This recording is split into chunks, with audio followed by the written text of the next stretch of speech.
There's no such thing as a job that represents security. If you say security in the same sentence with the word job, it's a non sequitur. It has no meaning whatsoever. If a man thinks his security rests on his job and then loses his job, he's lost everything. He's completely demoralized. He's like those people I saw back in 1933. He's lost everything. He's wiped out. Well, if security isn't a job, what is it? There's only one place you can find security. If it isn't there, it isn't anywhere. It's inside of a man. Inside, never outside. If a man has security inside where it belongs, you know it. His wife and children can feel it when he sits down to breakfast with them in the morning, and they're warmed by it. You can see it walking down the street. You can feel it when he enters a room. That's security. And you can take away that man's job or his money or anything else. Take away everything but a wife who's willing to start over, and all of them are. Drop him in any town in America and turn him loose. And you go back in a year and find him doing just as well as he was when you found him. You can't keep a good man down. Like cream on milk, you can shake it all day, but the minute you set it down for a minute, it's going to bounce to the top again. That's security. And it comes from one place. Doing what we do for a living surpassingly well. Each one of us has a private continent, his own divine mind. We know it contains riches beyond belief. But how do you prospect a continent?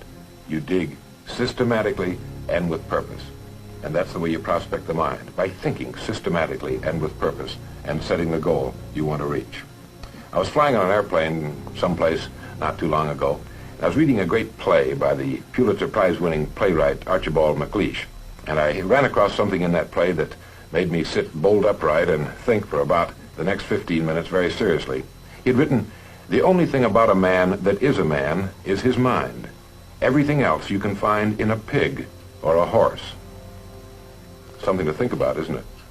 Everything that means anything to us is connected to us through our mind. Our love of our families, our patriotism, our religion, everything.